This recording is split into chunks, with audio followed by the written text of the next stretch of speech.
Right. Look, can you hear me then on the phone? Yes. Yes. Right. I'm sorry that I couldn't get on the screen. I'm Jenny Easton. I'm a retired local government resource scientist with field work experience in hazardous substance and contaminated sites. And I'd like to expand on my written submission and the 2 recommendations I made. My professional experience with collecting redundant agrochemicals and contaminated site investigations was not unique to the region I worked in. We collaborated with other regional council staff and the company undertaking the collections and heard horror stories from everyone involved.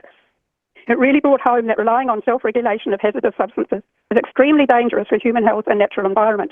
And I want to emphasise that these people paid for the pesticides and they knew what weeds or insects would be killed and they could read the warnings on the labels. And yet, when it came to safe storage and disposal of many of them were irresponsible, and the substances included oxidising agents, which will spontaneously catch fire if you drop the container, ecotoxic and human toxic, plus banned pesticides.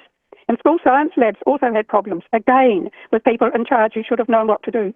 Our council also had experience with meth houses, a dangerous activity often carried out on rental properties with huge clean-up costs and insurance implications. And I can see similar situations if gene tech was being carried out in the garage or spare room with imported do-it-yourself kits and things got out of hand or they lost interest. My first recommendation is that all activities involved in gene technology with no exempt category should be included.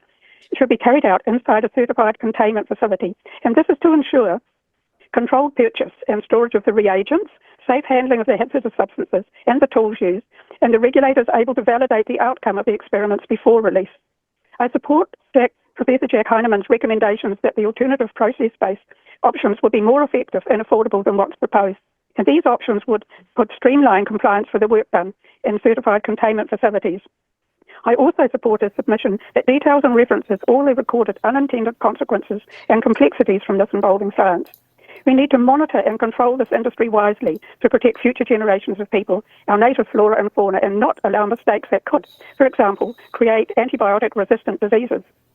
Oversight is my other concern. It's extremely unlikely that a government minister can be up to date with the science, and that is why we need a professional, independent regulator and agency that's adequately funded and not subject to general policy directions or other interference from the minister. I'll just jump in there. Political cycles, lobbying from sectors, and rotating ministers can provide the long-term security. Excuse me, please, Jenny. Sorry, I'm sorry. We're over time, so I'm going to have to stop it here. But just to say that there is an independent regulator and they are not subject to ministerial or government pressure.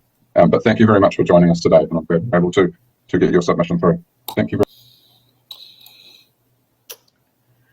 Sounded like she was a horse race announcer speech. She was reading that submission at. Yeah, she was actually well educated in this thing, and it's like she's the person that we should be getting to talk, and he cut her off. And I have concerns about our regulators. I can't remember which regulator it is. I know one of them was for rights and seeds. He used to be the head of rights and seeds, and he was the guy that oversaw rights and seeds being sold offshore. I don't necessarily trust him to be the head of the EPA. I'd rather have like Mike Joy or somebody like that, head of the EPA. And he used to live around here too. So, like you want somebody that's really a science-based person, not a sales rep. And he cut her off before she could even have that discussion about what sort of quality of person that you should be listing as head of this. And I thought that there is a real issue with self-regulation and things like that, because people obviously they don't want to show things on their farm if they've gone wrong. And so self-regulation, there's a whole contamination sort of list that, Jack in charge would be great, actually. They won't never do it, though, not this government. No. You'll need to have a Labour government right at the end of the term issue a 5-year contract they can't sack. Yeah, well, even actually, to be honest, if you're looking at it from a libertarian point of view, I disagree with Lisa that there's a really great article that's, I think, from about 2007, how food became a casualty of biotechnology's promise. And it actually goes through how so much public funds are redirected into research, but then the research is privately owned. And so if you're a libertarian, you don't like that. You don't want publicly funded research anyway, because you don't even want publicly funded roads, but the extreme libertarians, but then really don't want publicly funded research that then is privately owned, because then what benefit is it for the community if the scientists or a private company owns the research that the public have had to pay for? So it's a little bit awkward. But yeah, no, I wish we'd heard more from her, and she was obviously quite, they hadn't been very clear with her on the phone. That No, I think there's a lot of things they could have done better there. Sam is doing, I really want to like him. He seems... you want to like him, but he's not doing a good job to make you like him.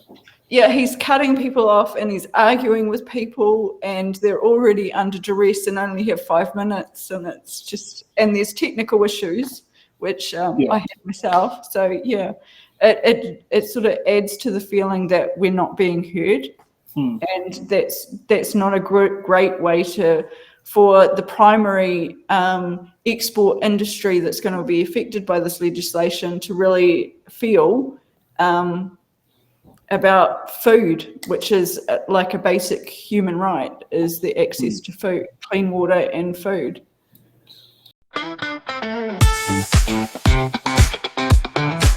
Thanks for watching.